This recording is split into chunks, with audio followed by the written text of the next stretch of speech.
My name's James. I'm one of the F1s in the trust. My partner who I was doing with is Bethany. I don't know if you guys have met her. She's away in Turkey today, so she couldn't be here.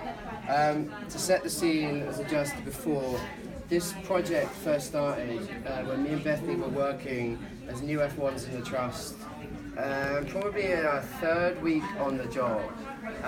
So it's really straight out of medical school, straight into the job. And on our third week, we're both on adult medicine, which means we're both on call together. And when you're on call, you hold the on-call bleed, and if a priority call goes out, you're one of the, could be the first attender at the scene. Now in this particular case, which really started this project, me and Bethany both received a priority call. We were both on AMU, and no one else was there. None of the rest of the team were there. None of the registrars were there. It was just me and Bethany and one SHO. Now we heard a big bang outside of the doctor's office, and then the ward alarm went off. And we rushed out of the office, and there is a patient coming out of a AECU consulting room, face down, halfway out of the door. And he had no circulation, he was in effect dead. Now we obviously then rushed to kind of approach him. This guy must have been around 150 kilos, face down in the middle of a door. Now when we're first taught how to address a cardiac arrest situation, it's always the patient's on the bed and you walk up to them and you start chest compression. So that would have been probably hard enough for 3 weeks into the job F1s to first kind of be first on the scene and initiate that. But for us being first on the scene to initiate, somehow trying to figure out how to roll this guy over, who's bringing the crash trolley, how do you get the crash trolley into the room, you can't get it into the room, who's moving that out of the way, who's doing this, who's doing that. You kind of forget all of your first principles of medicine and you just are panicked about how the heck you can roll this guy into his front. Eventually more support arrives and there's people dragging things all over the place, a crash trolley, there's nowhere for it to go at all. I'm on one knee doing CPR, and then Bethany's desperately trying to find some way to get access, and all of these things that are running through our heads. It's sort of completely disorganized, chaotic situation. And senior help probably arrived 3 or 4 minutes in, and then, you know, the registrar took over the organisation of the arrest, and everything was going quite smoothly. And all of a sudden, in the chaos, someone was like, "Have we checked the notes?" And then all of a sudden, about 6 to 7 minutes in, a red form flies across in front of us, just as we're about to give adrenaline and a shock. And all of a sudden, we're just told to stop. And as new F1s, with this guy that we've just spent 6 minutes trying to resuscitate, we're then told to stop, except that he's died, and that would be the first person the job that I had seen die. And all of a sudden, when this happens in simulation, I don't know what everyone does here, but especially in medicine, and I know our nursing colleagues get it as well, that we have simulation to train us for these type of situations. Maybe not specifically that one, because I think that was quite rare. But afterwards, we all sit down around a table with a nice drink and we talk about what happened, what could have gone better, what went wrong, how could we improve for the future in terms of a patient safety perspective.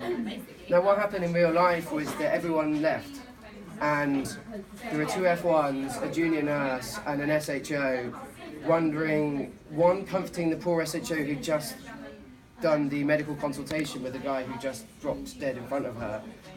2 F1s and a junior nurse and another SHO trying to figure out, how do we move the body, what do we do with it, who phones the family, how do we cope, do we go back to work, we've got other jobs to do, but what do we do about this, and what went wrong, how do we not know he didn't have a DNAR, how did we not do this faster, blah blah blah blah blah. And all of a sudden that was it.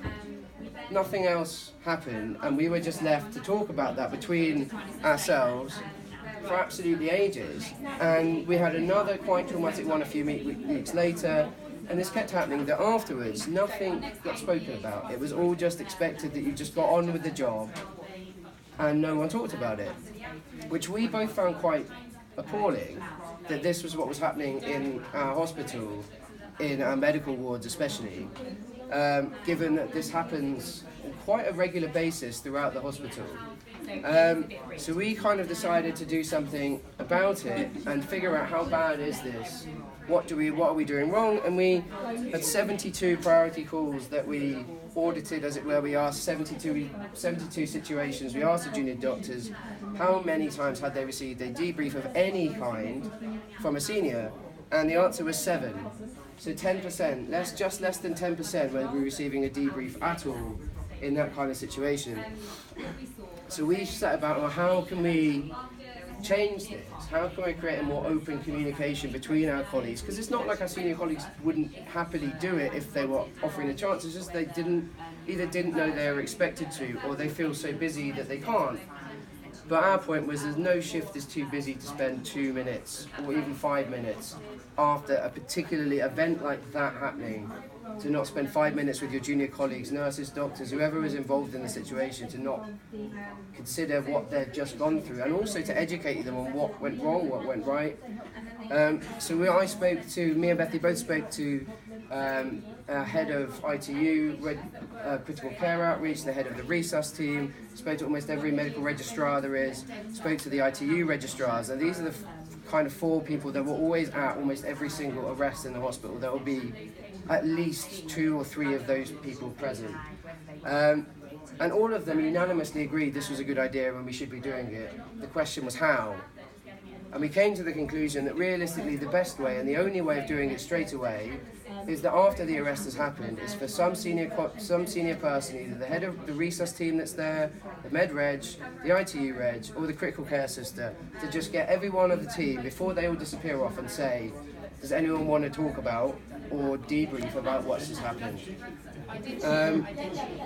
2 months later, we've got up to 26%, which is still lower than what we want, of course, but in 2 months we've gone up from 10 to 26%, so almost over a quarter of arrests now we're having a debrief.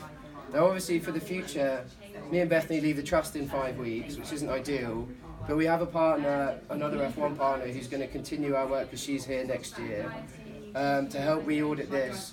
Every junior doctor joining the trust in August is going to be told that they should be expecting a debrief after every arrest situation, and if they don't get one, to ask for one. Every new registrar joining the trust in October is going to be told that they are expected to provide a debrief. And our resus team are going to lead on that because they have to do all of the resus training for everyone joining the new trust. So they've agreed to lead on that, which is nice. This obviously goes for not just doctors. We have a lot of colleagues involved in arrests that aren't doctors, mainly nurses and HCAs, but there might be physios, there might be any member of the healthcare team available at that time. Now, I encourage any of our senior nursing colleagues here to really open up to their nursing colleagues and say, if we want a debrief, please ask for one off either myself or the head sister or off any of the medical team. We should be happy to give one.